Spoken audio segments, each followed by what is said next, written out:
Bros, his favorite brawler, but his Piper, his Colt, a lot of those really mechanically intensive brawlers is where he's been able to shine and take over games in the past. I mean, as well, speaking on Space Station, the year that they've had through the regular season, it was so far up at the start, 2 monthly final wins in a row, kind of putting foot completely in the shade at the start of the season. Then they started to drop off. The mid-portion of this year really wasn't the best for Space Station. They took a couple of losses to foot in those finals, but when it mattered, when they knew they wanted that direct qualification to World Finals, they showed up once more. And that's what they need to do here right now. They need to play, they need to win, otherwise they're going home. And they are the only team here that have won 3 monthly finals in their home region. And in fact, they competed in every grand final of every monthly final. Space Station, over the course of the year, have demonstrated, the highest level of consistency of any other team in the world. Now, that South American region, you could argue, a little bit less deep than some of the others, where we have the 6th seed here from EMEA and Reply Totem turning up and making it to Worlds. But it would be such a shame to have, honestly, see consistency, great results month in, month out in their home region, and come here to fall after really only getting to show on the B stream, of course, losing both those sets. They've got to make an impact here. It is do or die for Space Station Gaming, and the Broman Empire is rising up to stand in their way.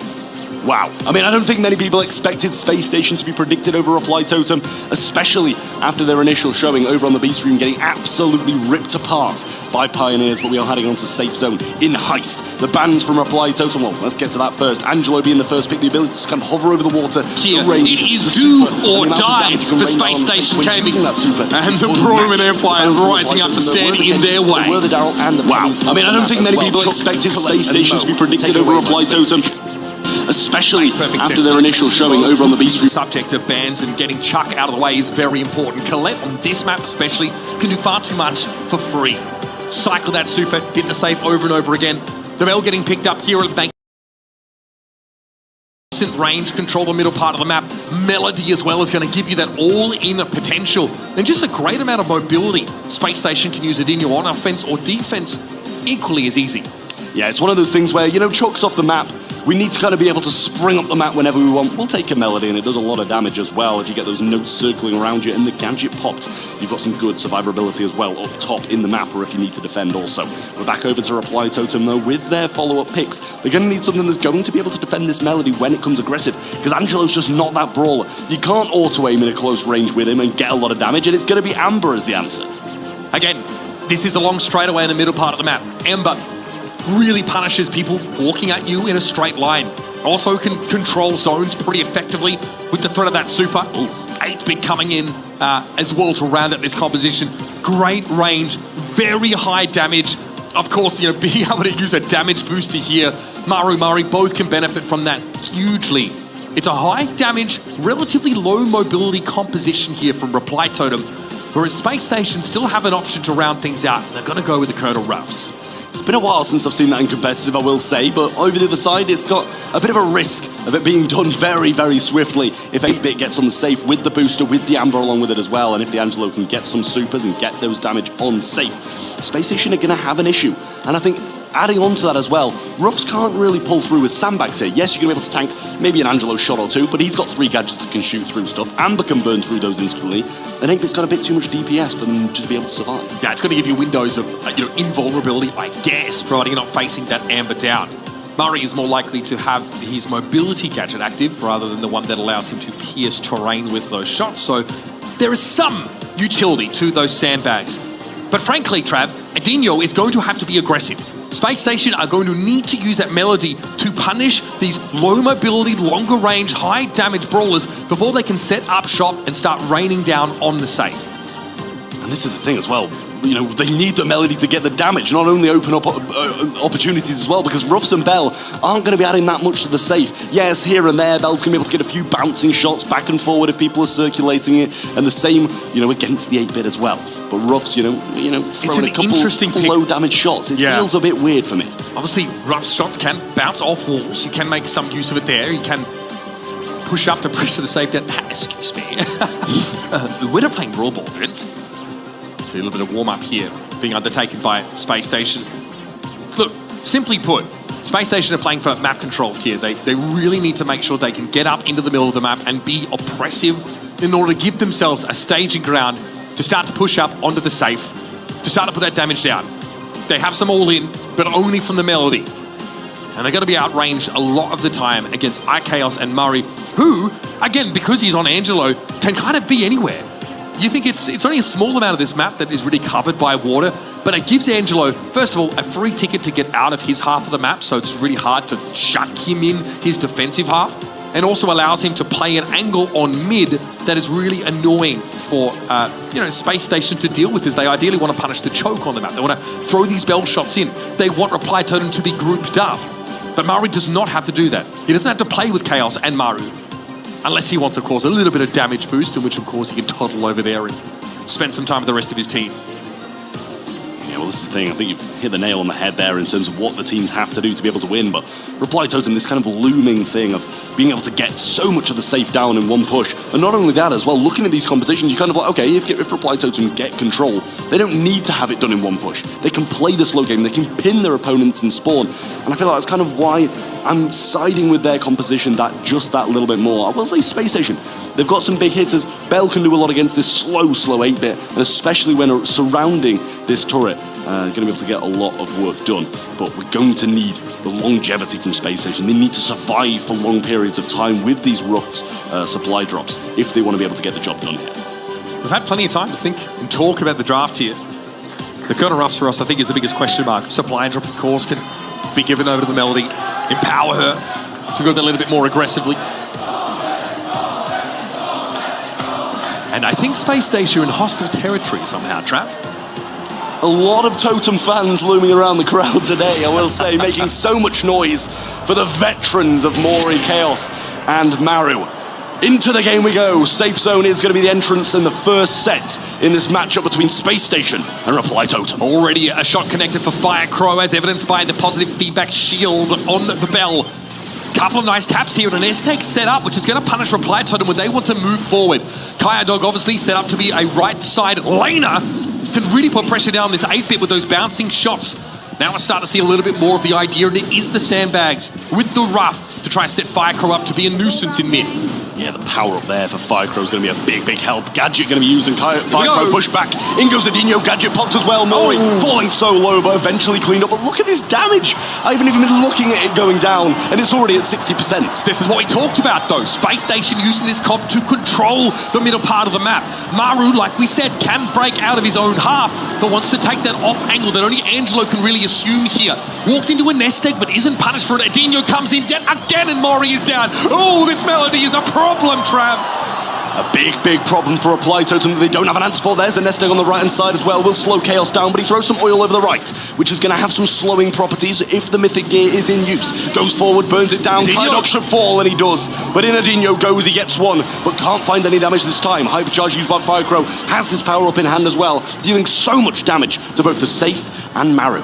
And Maru is marked. He can't do anything about it. The Bell Super is a homing ability with that Hypercharge active. So now it's dangerous here to be Angelo in general. Dog finally taken down by Mari, who's had a tough time trying to navigate this lane and constantly has to run into Adinho. Maru helps out, but he was exposed. He was marked as well, so it's a one-shot kill there for Firecrow. And still Reply Totem have not put a scratch on the SSG safe. But take a mile! Take a mile! One push is all it takes for Reply Totem. 2 minutes of pain, but 30 seconds of success, and they take the first game against Space Station. Oh man, they had to batten those hatches for so much of the round. Takes so much patience to just deal with that punishment, come back and pay it back with interest. Well, Totem are going to be looking for a much better start. Regardless of the win, they did not look comfortable in that first game of Safe Zone. Maru, assuming his position over this left-hand side, going to try to keep the range and not feed the Melody Super as early as last time. And this time for Totem, much better positioning and an early kill as well. Maru as well doesn't have his jump gadget. He is using the wall penetration ability. Adino's going to chase him down. Maru knew his goose was cooked there. Chaos under a lot of pressure as well. 1v3. Gadget won't help him much there. He's trying to... After picking up that supply drop as well, Adino going forwards, but uses that last shred of super. You get 3, and only 1 remain for him, but a bit of burn down damage comes in as well from Maru. Gets that as well, and Chaos's positioning is flawless. The same thing happening to Space Station as last game, but this time much, much earlier. This is exactly what Reply Totem are looking for. And I've got to hand it to Maru. He is not allowing Adino to bully him on this left side anymore. Maru plays from inside the super, gets healed.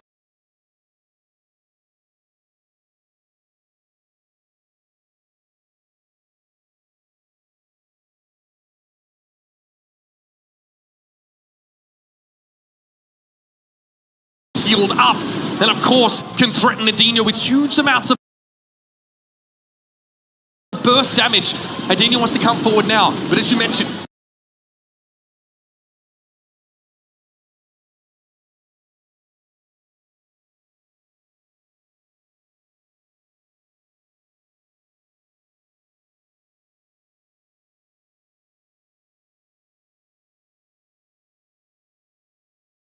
Gadget's going to be important for Melody to get in there, and she needs 3 music notes to have that shielding. So here comes Adino, comes in. 2 notes, Maru getting pressured away, but Adino has not really touched the safe. Able to get the 1, but Mari staves him off. Cycles the super back, but down he goes. Chaos now moving forwards, trying to pick up Firecrow before he can get to this super. Does make sure he doesn't secure it. Adino trying to power through, picks up that power up along the way. Now making the move over the right side, but runs out of supers. Can't make his way towards the safe just yet. And a good pinch between Mori and the respawning player will be a big help to Totem. Adino's in trouble here. Very compromising position as Chaos eventually burns him to a crisp. Maru with the hypercharged super means he can move with it and get healed up. Virtually unkillable within that window. Now playing from within the damage booster. That terrain gets broken up by Kyodog's supply drop. 26 seconds left in the round and Kyodog is taken out of the game. Chaos wanted to come forward, but Firecrow had the taps to bring the Amber down. Not the time to go down for either of the teams here. Mori going to try and bring down Adino before he can make the push around the right side. 3v1 and Kyodog all alone. 10 seconds. Goodbye to him too. And Reply Totem will add to their lead and take set number 1. Oh, buddy. What a statement to make for Reply Totem. We questioned the comp a lot for Space Station. We were proven wrong early, but the power of that 8-bit Amber Angelo combination for Reply Totem gets them over the line. Triple Maru jersey in the crowd as well. Paying pence for what Reply Totem have just showed there as well. Beautiful, beautiful stuff from them. And now just 1 game away from not only knocking Space Station out of the Brawl Stars World Finals in 2024, but in turn, securing themselves a day 2 as well. How would that work for Space Station? Win 3 monthly finals? Come in the world looking like the best team in your region and immediately get dunked. Reply Totem looking dangerous though. Don't be fooled by that number 6 seeding they've been given. They come from a region that forges incredible rosters. And I got it, man, Mario looks sick. I'm gonna be honest with you. He really handled Adino. Once Reply Totem got a feel for the tempo that Melody wanted to bring, they played just outside of Adino's range. Maru didn't give that ground for free, threw down supers for the extra health, and dared Adino to come up and challenge. I mean, you can see how much Adino has done for this team, but all of that was in game number 1, and Reply Totem still managed to secure that as well. And these are the reasons we question the Ruffs. Yes, you're going to be able to provide some power-ups. He may have assisted in some kills from Adino, but 2 kills himself, it's just plainly not enough. Not at all. I mean, we know what the Ruffs are supposed to do there. We get an idea of it. We see it play out. Supply drops are used to open up the map a little bit, set up some of your longer range brawlers, maybe allow Adino to benefit from the empowerment of the supply drop itself. But that Master Fletcher gadget use there by Angelo, the pick off right at the start of that second round, really set the tone for Reply Totem to take it away. Now it's best of 3, folks, so Hard Rock Mine has to be victorious here for Space Station, or they are headed home. And I can't help but feel confident for the side of Reply Totem now. All of the crowd here in Helsinki backing them as well. Feel a very limited amount of Space Station cheers going on. And Gus is going to be the first pick for Reply Totem on Hard Rock Mine. This is definitely a pick to maybe set up another brawler for Reply Totem. It says very little about what the plan is going to be for their composition. Gus in and of himself, pretty powerful. His super knocks opponents back, whether it's used on Gus or one of his teammates. And Cookie Popper always represents kill potential when you least expect it.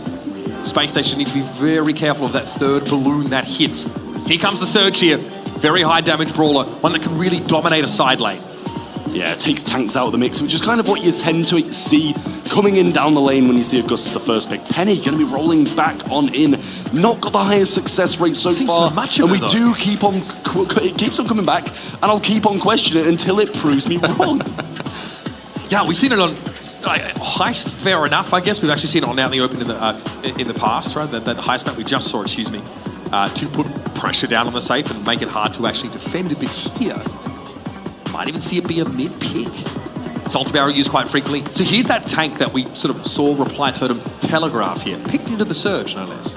Yeah, we kind of expect to see that staved off because of that first pick from Space Station. It's not hard to pivot when you're with the Gus. He's capable on his own regardless of not being able to provide a shield to a tank.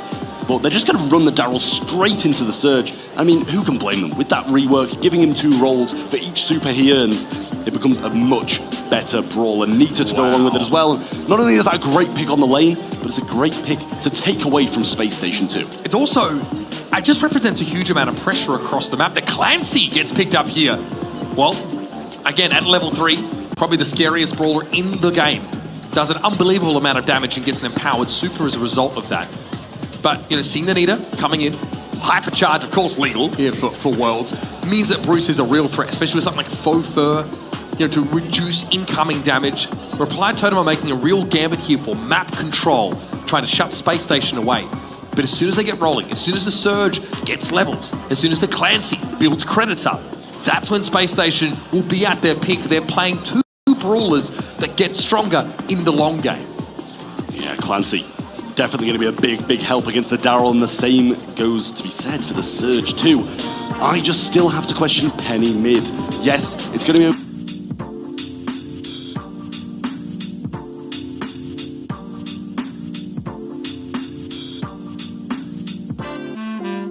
mais Space Station finissent très probablement pour histoire de bien faire Gus, rouler, dérouler les games et que surtout vous ayez un maximum de spectacle, évidemment.